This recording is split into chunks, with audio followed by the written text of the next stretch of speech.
Hi, my name is Jared, and this is Horror Obsession. Today, I want to talk about Halloween 2007, directed by Rob Zombie. Halloween is a franchise that will continue on forever, and with the new David Gordon Green trilogy releasing the next installment, Halloween Kills, later this year, I thought this would be a good time to revisit the other recent attempt to reboot the franchise. I am going to do my best to not compare this movie to the original Halloween, or even compare it directly to the David Gordon Green Halloween 2018.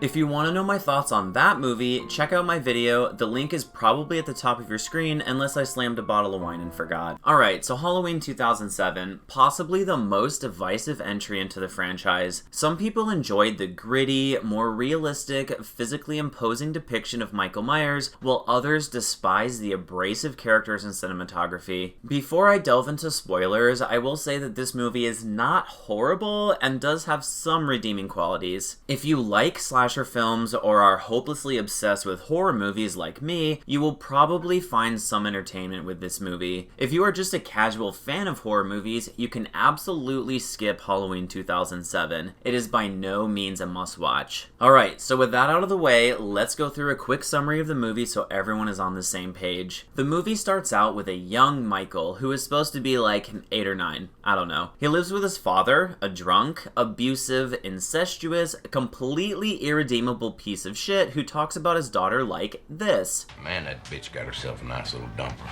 Damn, this guy wants to fuck his daughter more than Donald Trump. So after Michael suffers through verbal abuse from his father... I hate you! And I hate you too, you see this?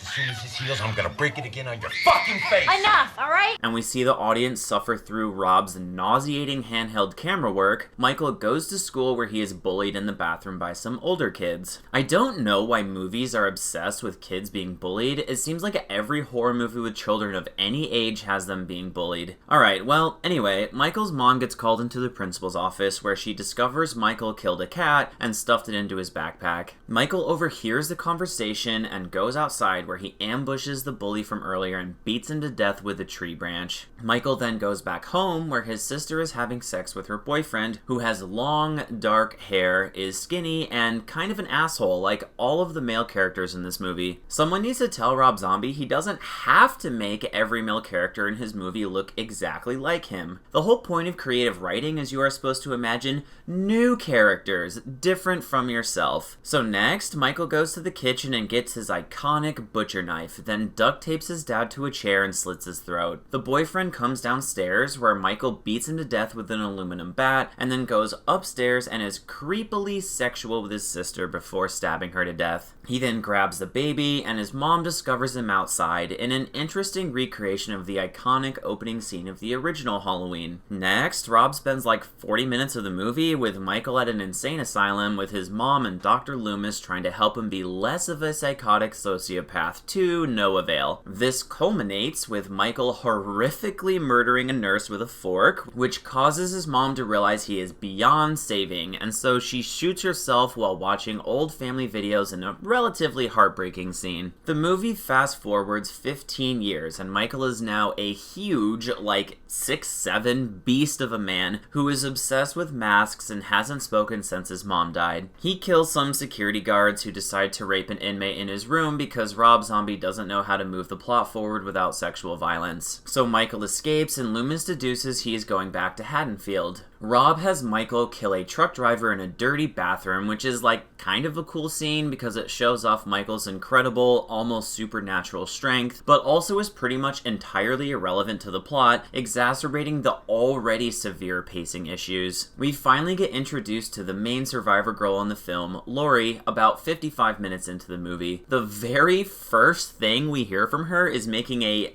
joke about how one of her teachers sexually molested her while she finger fucks a bagel. Guess what, Mom? Mr. Nichols touched me the wrong way. Oh, Mom! Okay, that is so not funny. You want a screwdriver, Mommy? You want a hammer? Look at this, Mom.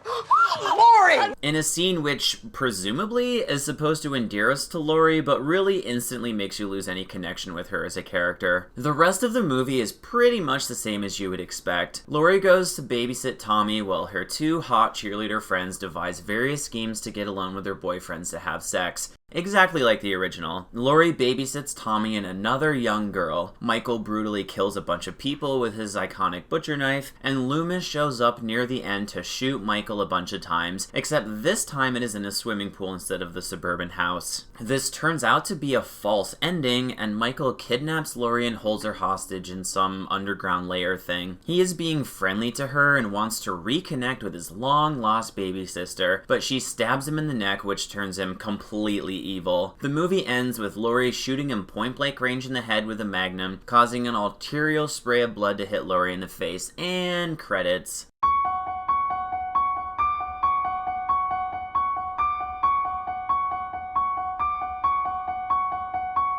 Alright, so I want to start by talking about what I actually liked in this film. First, the use of masks as a manifestation of Michael's psychosis while he is in the asylum is interesting. Explaining why Michael always wears a mask is certainly not necessary for the story, but Rob uses the masks to show Michael's descent into madness, physically representing Michael's disconnect from humanity. Hiding his facial expressions and emotions behind a mask, which comes to more and more reflect the total lack of empathy and remorse for other humans, is an analogy which was always present in Halloween, but Rob develops the idea much more fully than any other entry, and it works for me. Speaking of the mask, I also liked the new mask design. Michael stashes the Shatner mask underneath his house for 17 years, so it comes out dirty and worn down, which I think looks scarier and is a quality update to the original, which looks outdated nowadays. I also liked Rob's visual representation of Michael's physicality, because just having a normal guy standing behind trees isn't really scary anymore, not after the 40 years of slasher films between the original Halloween and this one. Michael smashes a truck driver repeatedly against a bathroom stall, kills the security guards in his asylum with his bare hands, and in one scene Laurie is trying to escape from Michael and locks the front door, which Michael proceeds to just obliterate with ease. This physically imposing Michael is definitely scarier than the original and works wonderfully for what Rob was going for. Along the same lines, the savagery of the kills in this movie is top-notch. Many slasher movies suffer from trying to appeal to too wide of an audience and neuter their kill scenes for fear of alienating a younger audience. Rob goes for full-on R rating with this movie and has some absolutely gruesome death scenes, including holding the camera on people while they suffer brutal trauma. I always stand that good slasher films need quality kills and good characters,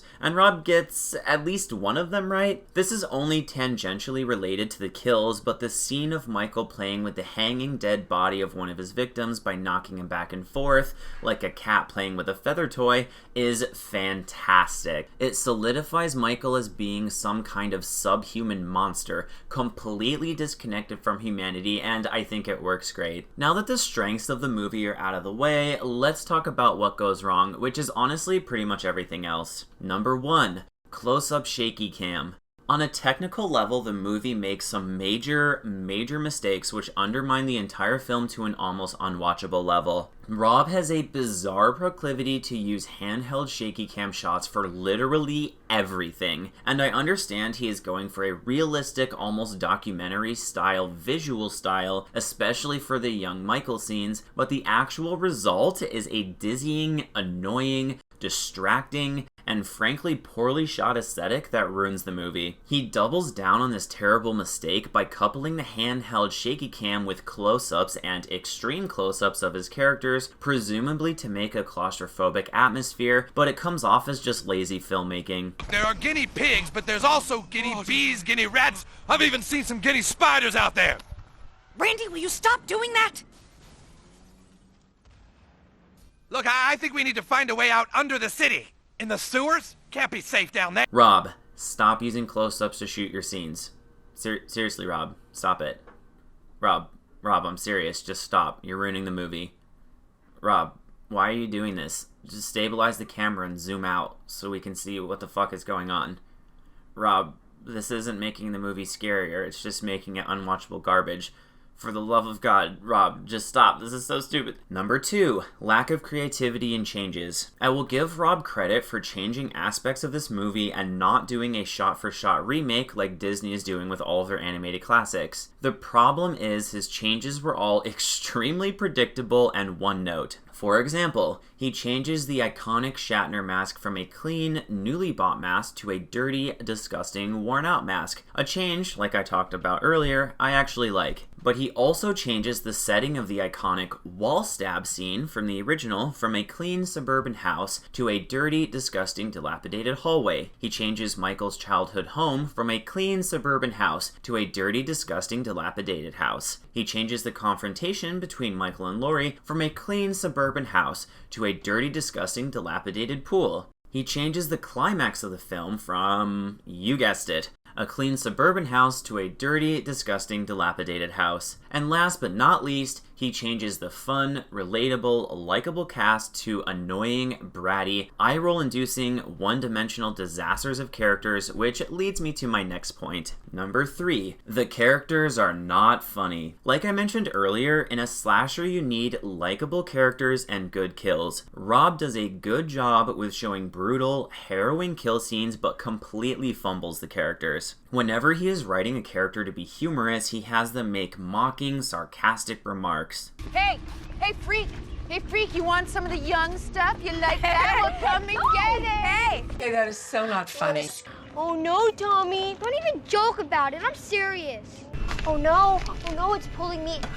Oh no, Tommy.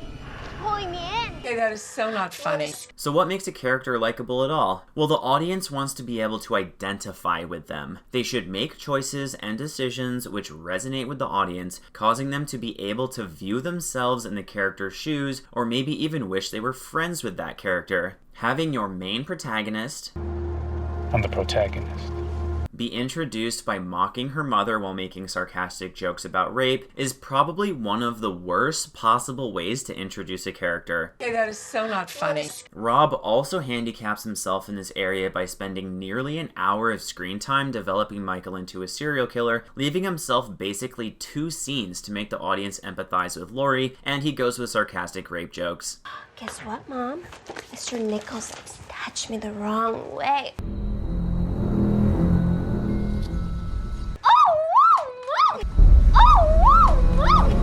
Whatever, Mommy, you want a hammer? Look at this, Mom. Laurie! I'm sorry.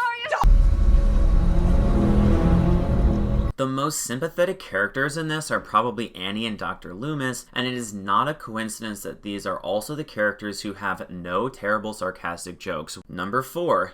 Pacing. I touched on the pacing issues earlier, but I think it is important to emphasize this point because along with the awful use of close-ups, the pacing is the next biggest mistake the movie makes. Halloween 2007 comes in at 1 hour and 49 minutes. Pretty long for a slasher film. If you're going to make a slasher this long, you better have a damn good reason, and explaining why Michael became a serial killer is definitely not a good reason. It actually serves to undermine the character in a pretty massive way, since the mystery surrounding Michael is a big part of why the original works so wonderfully. They even had him listed as the Shape in the credits, more of an abstract idea of evil rather than a man. I will applaud Rob for deciding to do something different, and I think giving Michael a bit of a backstory could have worked if he did it much faster. Taking 55 minutes to tell the backstory is completely egregious, and someone should have stopped him in editing. You can easily shave off 20 to 30 minutes from the start of this movie and the story is exactly the same. Along the same line, waiting until 1 hour into your movie to introduce the protagonist is just unforgivable and ruins any chance the audience has of connecting with these characters. The result is totally flat, one-dimensional characters the audience has zero empathy for, which in turn causes the scenes they are in danger to lose all suspense and tension since we don't care whether they live or die. The brutal,